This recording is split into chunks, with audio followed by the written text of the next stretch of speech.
Hi, and welcome to my presentation, Encourage the Heart. In part one, I will discuss two articles. The first is titled Inclusive Leadership, Will a Hug Do? And the second is titled Inclusive Leadership and Social Justice for Schools. I gleaned much information from these articles, and here are my findings. First of all, the first article is titled Inclusive Leadership, Will a Hug Do? And here are some of the things that I discovered in this article. First of all, as inclusive leaders, we should seek out diverse perspectives. Now, much of this dealt with the business perspective, not necessarily the educational, which is what I was looking for, but seeking out the diverse perspectives means finding those around you that maybe do not share your thoughts, your views, and genuinely listen to their ideas. Try to see things from their perspective. Creating new habits of behavior.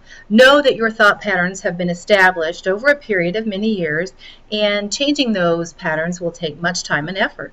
Be cognizant of your thoughts and opinions, and do not allow your thoughts to limit those of others. Begin with self-awareness. Know your blind spots. Make yourself aware of why you think and feel the way you do.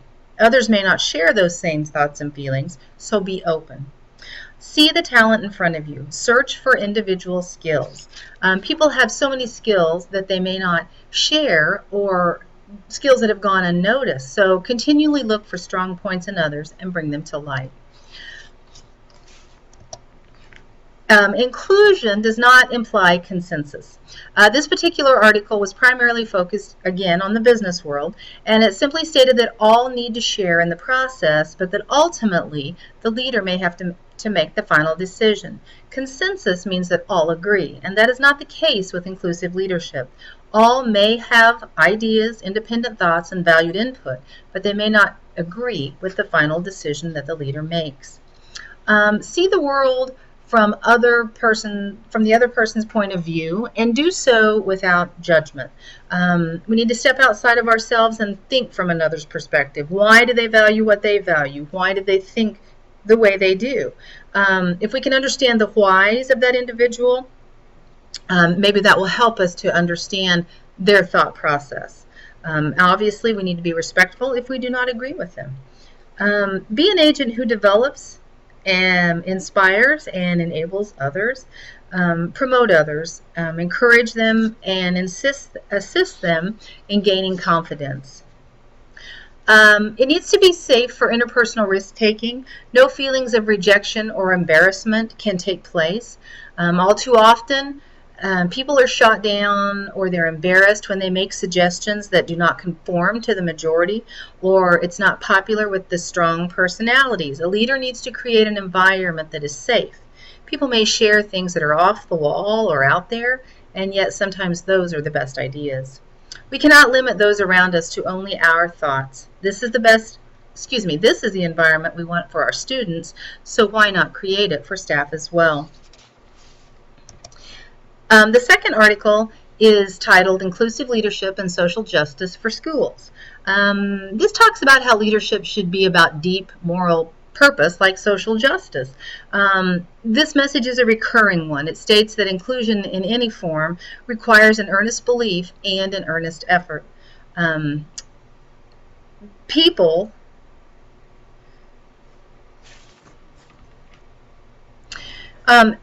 need to be fair and do what is right. It's easy to make decisions based solely on one's own experiences and upbringing, but taking the time to include those who are different requires rethinking. Inequality is not random. It has distinct patterns such as ethnicity, race, social class, gender, sexual orientation, mental and physical ability, language, and many others. Those who promote inclusion believe social justice can be achieved. This message states that inclusion in any form requires an earnest belief and an earnest effort. Traditional concepts and practices of leadership often exclude members of organizations. This I think exclusion is common. I think leaders sometimes have go-to people. They choose specific people that either share in their beliefs or their values and will support their decisions. I think that in the business world, and traditionally that has been the case. I think there's now maybe a switch to include all. An inclusive leader must be aware of all, and they must make a genuine effort to engage and include all. Inclusive leadership requires getting people to recognize injustices and work together to change them. Teaching people to recognize injustice is tricky because we all have our own view of what that is. Each of us sees injustice through our own eyes, and therefore we're all different and have had different experiences. So learning to share those and maybe try to see someone else's experience is a part of this inclusive process. For inclusive leadership to be consistent with inclusive ideals, it needs to be seen in practice as an equitable, collective process. It's not just one thing you do or one way you lead. It becomes a practice and a process. Some distinct practices of inclusive leadership that were listed in this article would be advocating for inclusion, continually trying to teach others how it works and what it's about, educating the participants, nurturing dialogue, wanting them to share, have open conversation, but not just sharing, teaching them to listen as well. Emphasizing student learning in classroom practices, I believe, is huge. Adopting inclusive policy making strategies, and incorporating whole school approaches. Part 2 of this is the application process, and so I viewed it in terms of what I would do as an administrator, as a building leader. I think that it's important that we have input from all, not just buddies. It's been my experience as a teacher that some leaders continually ask only buddies for input, or sometimes the good old boy system comes into play and decisions are made on self-gain, and it's not always best for the end goal. Creating a safe sharing environment is important. The same building I work in this environment has never existed. We have a few strong personalities, and they often ridicule people when suggestions that do not align with their thoughts and beliefs are made, and so it definitely limits input. I think it's important to include members of the community that represent different backgrounds. I think we need a collection of parents, community members, students. I think the more input you have, the better off you're going to be. Plus, they can help educate each other when they share with each other. Encourage and teach differentiated instruction. When teachers are required to differentiate their instruction, they begin to gain a respect for student differences. That is my hope anyway. And they begin to see the student as an individual and respect them for differences rather than trying to get them to conform to their own values and beliefs. I think it's important to genuinely ask for input. Administrators need to be genuine. I remember No Child Left Behind and several of the committees that were created and required to meet so many times. And I actually remember a couple of my administrators basically saying, yes, we just need to show up. We're just jumping through the hoops, following the rules. We'll take care of everything else. And so it's hard to stick your neck out and spend your time and your thoughts on something when you know it's not valued. So I think that input must be genuine, and you must be a genuine listener. I think building trust is one of the most important things. It takes time and effort, obviously, to build trust with those around us. We must follow through and spend time building those relationships.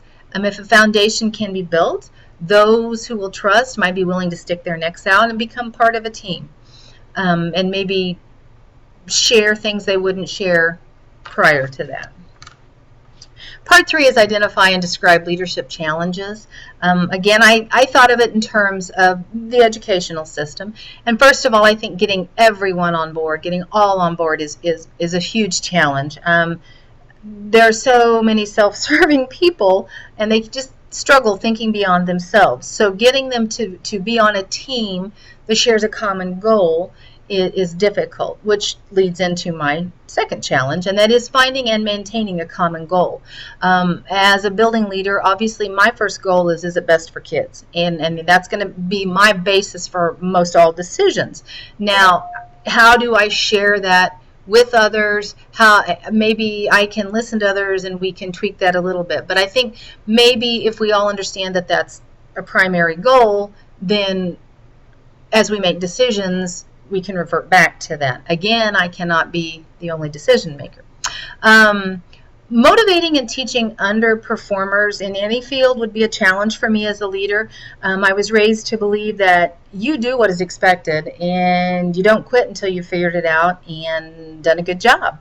Not all people were raised that way, and I can honestly say for me this would be the most challenging. I will do my best to teach those that struggle and to encourage them, but the bottom line is when it comes to kids, we need to be held accountable. And if educators are ineffective and do not make progress, I probably will lack in the patience department.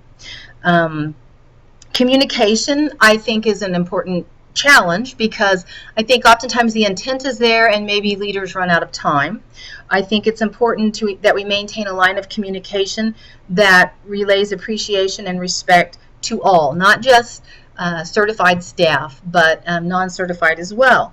I think it needs to be done on consistently, done on a regular basis, and they need to feel valued.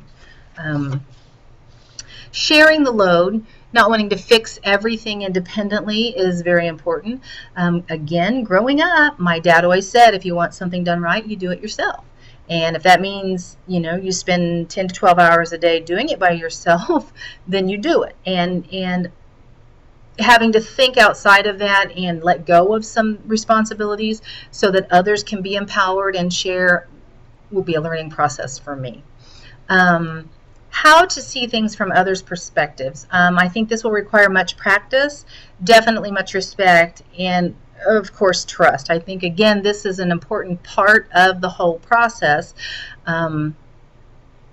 Seeing things from someone else's point of view. So finally, the last thing that I have kind of sums up the whole presentation, and I believe that this is true.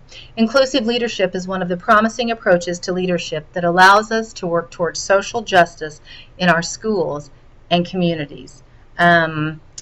This will conclude my presentation, and it is my hope that leaders do what is best for all. It's obviously not going to be the easiest path, but will definitely be the best in the long run. So, thank you.